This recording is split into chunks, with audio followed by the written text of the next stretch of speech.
Bueno, vamos a continuar con la segunda parte en esta clase de insuficiencia renal crónica. En relación a las manifestaciones clínicas, sabemos que en esta patología los síntomas y signos son de aparición muy lentas, ¿sí? Podemos encontrar poliuria y nicturia al inicio de la enfermedad, pero van a ser síntomas muy insidiosos y sin mucha repercusión clínica, pero que se van a ir acentuando con la caída del filtrado y principalmente cuando este se encuentra a menos de 30, entre 30 y 20, vamos a encontrar los síntomas más floridos, sobre todo el síndrome urémico. El síndrome urémico, que es este síndrome clínico que va a estar caracterizado principalmente por fatiga, por prurito, por taquipnea, ¿sí? Disnea de esfuerzo y principalmente síntomas digestivos, que son de las características de los síntomas más predominantes, como náuseas, vómitos, anorexia, que va a presentar el paciente.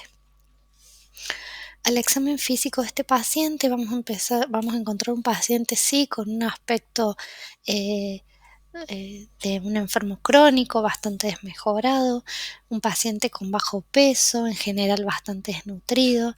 Vamos a encontrar la palidez cutáneo mucosa. Podemos encontrar también lesiones de rascado por el prurito que va a tener, sí, escoriaciones, y en algunos pacientes podemos encontrar edemas cuando tenga un mal manejo del volumen. El paciente también puede presentar aliento urémico o amoníacal, a nivel respiratorio, estertores o ausencia de murmullo vesicular en el caso de presentar derrame pleural. El paciente puede estar hipertenso también a expensas de o tanto la enfermedad de hipertensión crónica, que haya sido la que lo haya llevado a la enfermedad renal crónica, o por sobrecarga hídrica, y también puede tener alteraciones a nivel del sistema nervioso central como estupor, asterixis o mioclonias. En relación a las complicaciones de esta patología, bueno, sí sabemos que la enfermedad cardiovascular es la primera causa de muerte, sí, del paciente con enfermedad renal crónica. Los pacientes, como dijimos, pueden presentar hipertensión a expensas de sobrecarga y esto puede darle hipertrofia a nivel de cardíaca. También el paciente va a presentar anemia por déficit principalmente de eritropoyetina, que es un tipo de anémica normocítica y normocrónica, que va a ser muy frecuente. También el paciente va a presentar alteraciones del metabolismo óseo mineral, la osteostrofia renal, que esa la vamos a ver en otra clase posterior. Como dijimos, en relación al metabolismo fosfocálcico, el paciente va a presentar hiperparatiroidismo secundario, hiperfosfatemia y hipocalcemia. Puede presentar también acidosis, desnutrición, diátesis hemorrágica, sí, con alteraciones en la coagulación, principalmente puede presentar hemorragia digestiva alta y alteraciones neurológicas, como vimos previamente. En relación al diagnóstico de esta patología, bueno, vamos a encontrar un franco aumento de la urea y la creatinina y una disminución del filtrado glomerular. Sabemos que hay diversas fórmulas para el cálculo del filtrado glomerular y también se puede hacer un clearance de urea y creatinina, un filtrado medido en orina de 24 horas. Va a depender obviamente de si el paciente tiene la capacidad de juntar la muestra y si tenemos los medios de laboratorio para hacerlo, y si no, siempre se pueden usar las fórmulas para el cálculo del filtrado glomerular, que en este caso sí nos van a servir en el caso de la enfermedad renal crónica.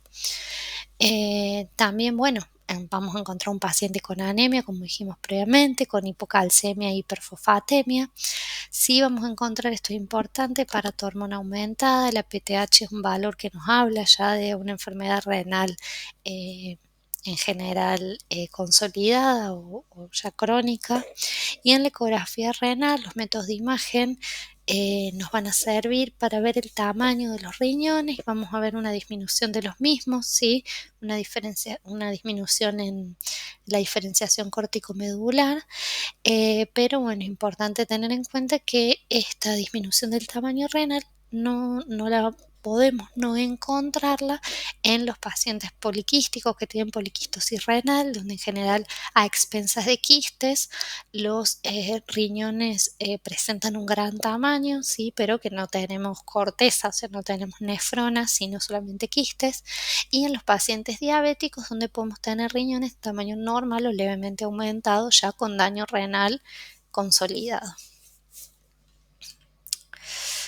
En este cuadro vemos en cada uno de los estadios de enfermedad renal crónica cuáles son las complicaciones que podemos tener y que tenemos que ir teniendo en cuenta. A partir del estadio 1, siempre tener en cuenta la sobrecarga de volumen, ir valorando las alteraciones electrolíticas y la anemia.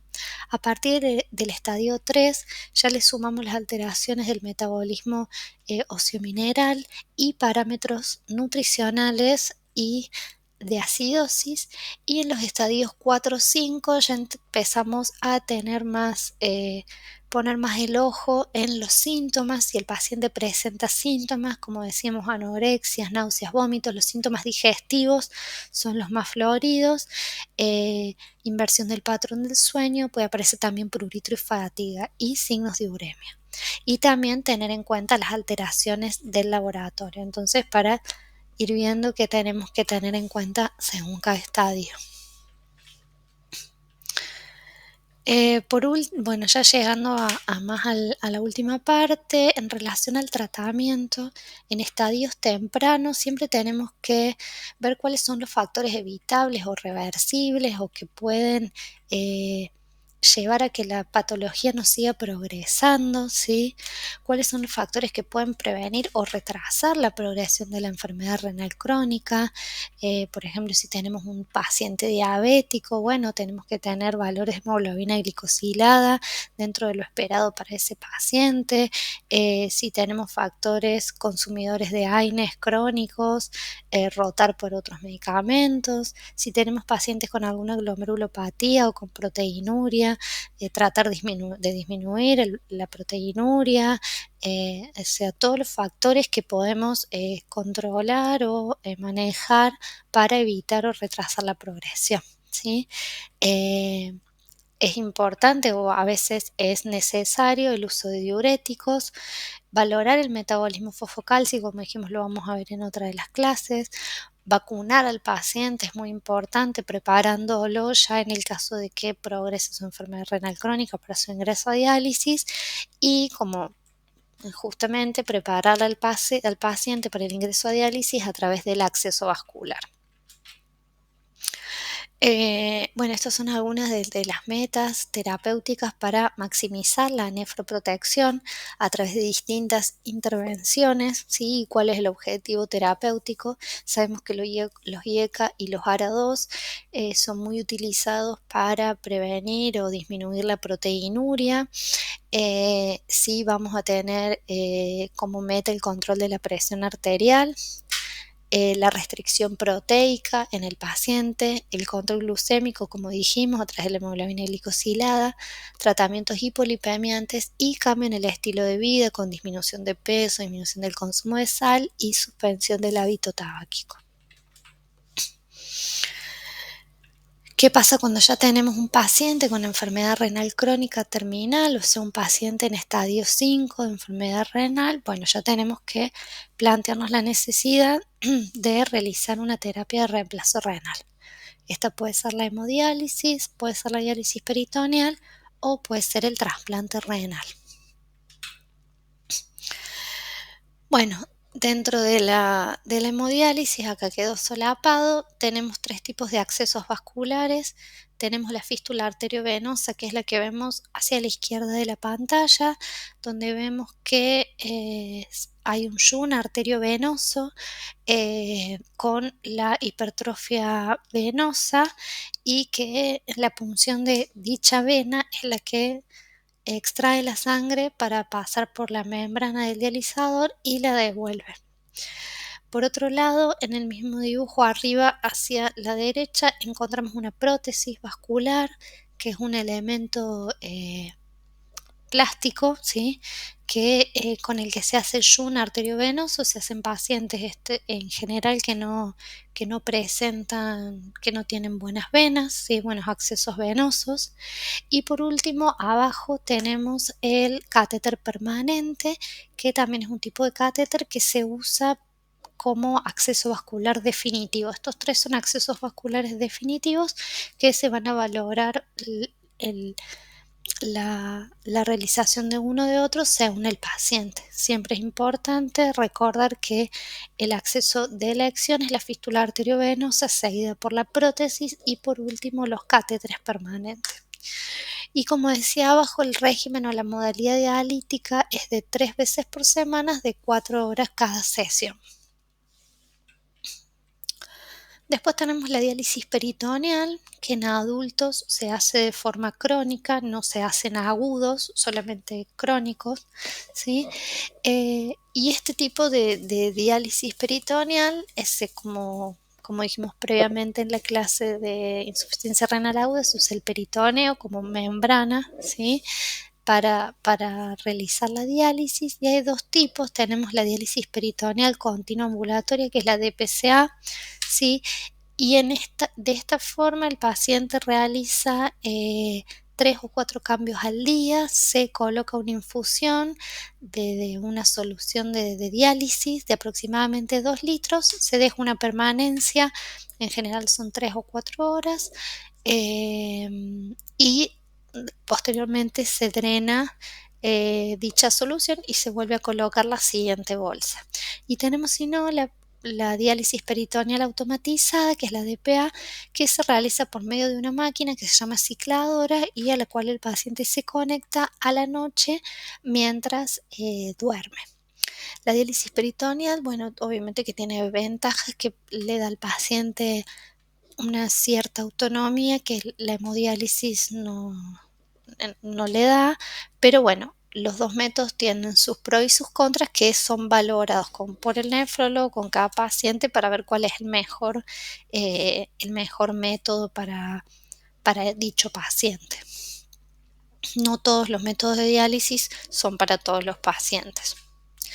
Y por último tenemos el trasplante renal, que el trasplante renal puede ser o de donante vivo o de donante cadavérico. El donante vivo, cualquier persona puede donar un riñón porque podemos vivir con un solo riñón, y si no, el paciente ingresa a lista de espera del INCUCAI para estar en lista de donante cadavérico, ¿sí? El trasplante renal es, es la es la forma en que vamos a mejorar la calidad de vida del paciente y la supervivencia del mismo, ya que a través del mismo disminuyen muchísimo las causas de muerte cardiovasculares que presentan los pacientes en diálisis.